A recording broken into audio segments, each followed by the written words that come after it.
Sukui Gar. Greetings, I am Tad Larkin, the lore master of Manda-LORE, and today I'll be digging through the archives to continue elaborating on the history of the galaxy. It should be noted before we begin that, at the time of this holo recording, we in the galactic historical community are still uncovering new information about this particular time period, and, also due to the loss of much information and technology during the subsequent Dragulch period, there will be time gaps in my presentation. Last time in this lecture series, we saw the beginning and conclusion of the Mandalorian Wars, and its impact on a Jedi named Revan, who ventured into the unknown regions with his apprentice, Malak, and emerged as Sith Lords at the head of their own empire. Revan's redemption and the defeat of Darth Malak was also covered, as well as the subsequent Dark Wars and the destruction of the Sith Triumvirate by Mitra Surik. And finally, where we last left off, the true Sith Empire had re-emerged from wild space after over a millennia in hiding, and waged a great galactic war against the Republic, which ended in a ceasefire with the Treaty of Coruscant, entering into an uneasy Cold War. 3,642 years before the Battle of Yavin, the 11-year-long Cold War that followed the disastrous Treaty of Coruscant that ended the previous Great Galactic War ended when a Republic-backed uprising on the industrial world of Balmorra ousted the Sith Imperial occupation. Hostilities resumed, and the galaxy was once again embroiled in a war, as battlefronts opened up on the Outer Rim, and although the Republic had reclaimed Balmorra, mighty Taris soon fell to the Sith Empire. It was during this time that Revan, who had gone missing in wild space 3 centuries earlier, had his location revealed to the Republic, and a battle was fought to free him from a stasis prison in the Maelstrom Nebula in the Outer Rim. The Republic was victorious, and Revan was freed. Revan went on to try to bring about an end to the Sith Empire, using ancient Rakata technology, called the Foundry, and, anticipating this, the Sith Empire was able to use him to find the Foundry's location, and a strike team led by Darth Malgus neutralized the weapon, and Revan disappeared. Massive battles at Voss, Del Savas, and Corellia were fought in an effort for the elusive Sith Emperor to complete a life-rejuvenating Sith ritual, which required the slaughter of billions, and although the Republic emerged on the winning side of these battles, millions of casualties were suffered at Corellia alone. By 3,640 BBY, the Republic had gathered enough momentum to strike at the heart of the Sith Empire itself, and at the Battle of Dromund Kaas, a Jedi hero dueled and struck down the Sith Emperor. The Sith Emperor, on the other hand, had other plans. Like the Sith Lord Darth Anderu, who first discovered the ability, Vitiate had become one of the few who mastered essence transfer, which sustained him for 1,300 years, and he would come back to make trouble for the Republic yet again. At this time, the Sith Empire itself split in two, with those following the Dark Council ruling in the Emperor's stead, and those who followed Darth Malgus and his claim to the throne. After Malgus's conquest of the lightsaber crystal-rich world of Ilum, both the Republic and Sith Imperial forces worked to bring down Malgus's new empire, and aboard his space station, the Dark Lord was defeated. It was also at this time that the opportunistic Hutts entered the war, and seized several neutral systems, prompting the Republic and Sith Empire to respond. Fueled by the desire to obtain a key resource to aid in their expansionist dreams, the Hutts ended up conquering and haphazardly drilling for this resource on Makeb. However, the Republic was able to convince the rest of the Hutt clans that their ambitions were folly, and they turned against their Grand Mogul. The Hutts subsequently allied with the Republic, and Makeb was evacuated. In 3,638 BBY, Revan made his final appearance when his cult, the Order of Revan, attempted to sabotage both the Republic and the Sith Empire, to emerge as the dominant power in the galaxy, and at the Battle of Rishi, these two factions caught on, and turned their attentions toward the Revanites. A Republic and Sith coalition struck at Revan's base of operations at Yavin 4, and both Darth Mar and Satele Shan succeeded in defeating Revan, still struggling between the duality of the light side and the dark side. Revan's light side spirit prevailed, and left this world. However, with his defeat, Vitiate's spirit was also freed, and returned to the galaxy at large. On Ziost, Vitiate had one last laugh. As Republic and Sith forces descended upon the world, he unleashed his Sith ritual and destroyed all life on Ziost, before transferring his essence into his other puppet. In 3636 BBY, from wild space emerged yet another force set to batter the already beleaguered Republic and Sith forces, the Eternal Empire of Zakuul, and, with Prince Arcan at the head of their forces, they won many swift victories on multiple fronts. Darth Mar led a joint Sith-Republic expedition into wild space, and there discovered Zakuul, and on Zakuul found that Emperor Valkorion was also Vitiate, and he had manipulated both sides from the beginning. The ensuing duel killed both Mar and Valkorion, allowing Arcan to ascend to the Eternal Throne, and he continued his war on both the Sith Empire and the Republic. The Eternal Empire's onslaught resulted in the conquest of most of the known galaxy, leaving both the Sith Empire and the Republic fledgling and struggling to survive. By 3631 BBY, the Republic, Sith Empire, and the previously Sith-allied Mandalorians coalesced into the Eternal Alliance and rose up against the Eternal Empire, and fought subsequent battles for a whole year until the final Battle of Zakuul, where Prince Arcan was redeemed, Empress Vaylin killed, and Vitiate was destroyed for good. By 3629 BBY, the Eternal Alliance begins to suffer from uprisings within. The Sith Empire and Republic resume hostilities over the world of Lokath, and the Eternal Alliance is pretty much reduced to just the former Empire of Zakuul. By the time of the Third Galactic War in 3628 BBY, Malgus is revealed to still be alive, and the Sith Empire under Emperor Vowron continues to engage the Republic on multiple fronts, including Ossus, Dantooine, Onderon, Meksha, and Corellia. Information about this conflict is still being uncovered by galactic historians, and while there is no set date for the end of this conflict at the time of this holo recording, we can infer that at some point the Sith Empire in its entirety is destroyed, the Eternal Alliance is dissolved, Zakuul fades into obscurity, and the Republic enters a period of reconstruction and expansion after these devastating conflicts. At some point between 3522 BBY and 3500 BBY, another Sith uprising occurred, where a Pauan Jedi Master was expelled from the Order for studying forbidden Sith artifacts, and he went back to his native Utapau in the Outer Rim. Taking up the mantle of Darth Desolus, he raised his own army and fought the Jedi until he was defeated at the Battle of Yaga Minor.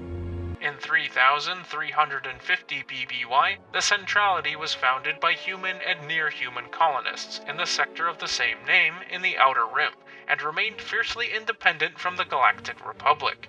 250 galactic standard years later, the Hapes Consortium in the Hapes Cluster, once founded by a gang of pirates turned matriarchal monarchy 1,000 years prior, closed off its borders to the rest of the galaxy, and retreated behind the transitory mists that continue to protect their society to this day. 3000 BBY to 2000 BBY was a relatively peaceful millennium for the galaxy at large, filled with exploration and colonization, including the worlds of Naboo in 2900 BBY and Tanab in 2320 BBY. This is not to say that there weren't any small planetary conflicts during this time, but none on an interstellar scale of importance. The year 2000 BBY marks the beginning of the galaxy's Dragulch period, or more commonly known as the Republic Dark Ages, and is characterized by the millennia-long New Sith Wars that almost tore the Republic apart. The New Sith Wars was kicked off when Jedi Master Phineas left the Jedi Order after a falling out, and was steered into the direction towards the dark side of the Force, eventually succumbing to it and taking up the title of Darth Ruin, attracting many like-minded Jedi to his cause.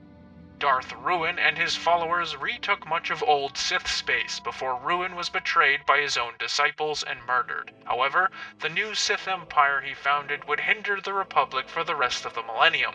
In 1750 BBY, the current Sith ruler, an emotionless Dark Underlord, was defeated at the Battle of Manda-LORE by a joint attack by Republic forces and their Mandalorian mercenaries. By 1500 BBY, the tide of the war began turning, as the Republic went on a massive recruiting spree, nearing on the verge of bankruptcy, and, although they managed to make some military progress at King's Galquek, Corfelion, and Gap 9, the Sith won a major victory at Mirza in 1466, resulting in 500,000 Republic casualties and hundreds of Jedi captured and converted to the Sith. From 1250 to 1230 BBY, the Sith Lord Belia Darzu assumed control of the new Sith Empire, and built herself a fortress on Tython, guarded by savage techno-beasts of her design, kicking off a side conflict known as the Sictus Wars, which, although resulted in her death and halting of the techno-beast production, was counted as a Sith victory. By 1100 BBY, the Republic was on the verge of total collapse. Economic strife as a result of mega-corporations withdrawing support for the government, combined with overexpenditure with military conscription, and an outbreak of the Kandorian Plague devastating major worlds including the Manda-LORE sector, made the Republic unable to really do anything. It was so bad that the Republic couldn't even afford to maintain the HoloNet anymore, cutting off communication to countless star systems and sending the galaxy into a century of technological and cultural regression. The Jedi were now the sole organization holding the former Republic together, and the Jedi became feudal lords of their assigned planets, systems, and sectors, and were responsible for their protection against the Sith. Though the Sith prospered and grew exponentially during this period, it also gave way to infighting among various factions, one of which was Scary Khan's Brotherhood of Darkness, which emerged the dominant faction. Lord Khan would go on to completely restructure the Sith under his Rule of the Strong, where, in order to break the seemingly endless chain of Sith Lords backstabbing each other to gain position over one another, he stripped everyone of their Darth title, and made all of the Sith Lords equal to encourage stability. The Sith needed to work together to achieve their goal, was his philosophy. To counter the recent gains achieved by the Brotherhood of Darkness, Lord Hoth of the Jedi mustered a great force known as the Army of Light, calling on all Jedi Lords, Barons, and Knights to join him and work together to bring about the end of the Sith. The Brotherhood of Darkness and the Army of Light clashed at Dromund Kaas, Marlev 4, Kashyyyk, Trandosha, Basira, and Ruusan on 6 separate occasions, and although the Jedi were holding their own, the Brotherhood of Darkness continued to hold the upper hand. All would soon change when, in 1003 BBY, a Cortosis miner from Apatros named Dessel joined the Sith as a soldier, and was subsequently selected for advanced Sith training on Korriban, following the discovery of latent force abilities at the Battle of Basira.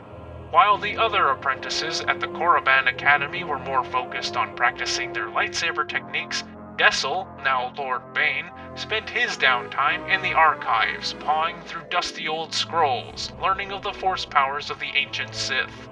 Upon his graduation and elevation to Sith Lord, Bane was dismayed at the Brotherhood of Darkness's rejection of traditional Sith ideals, and sought a way to bring about their destruction and usher in his own reforms to the Sith. So, he traveled to Lihan, modern-day Rakata Prime, where he recovered Darth Revan's holocron and learned about the Thought Bomb.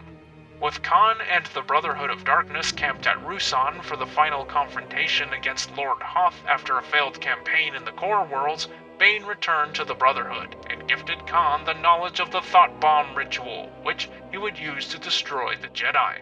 With his forces falling back into a system of caves on Ruusan, Khan forced Hoth and his forces to go in the cave after him, and once there, with all of his Sith Lords around him in ritual chanting, he unleashed the Thought Bomb, creating a massive implosion which wiped out the entirety of the Brotherhood of Darkness and a majority of the Army of Light, including Hoth himself.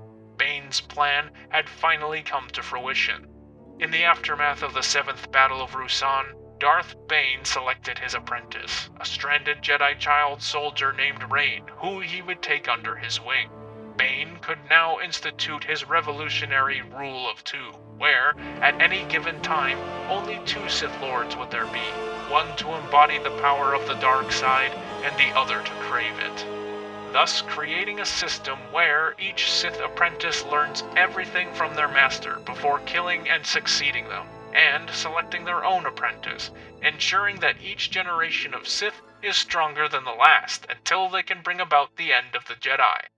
Meanwhile, in the Republic, upon electing Supreme Chancellor Tarsus Valorum into office, he would go on to institute great reforms that would reconstruct the shattered Galactic Republic into a strong governing body once again, culminating in the Ruusan Reformations. Of these reforms, the Republic military would be dismantled, and the Jedi Order would be fully incorporated into the judicial branch of galactic government, making them the official peacekeepers and guardians of the Republic for generations to come.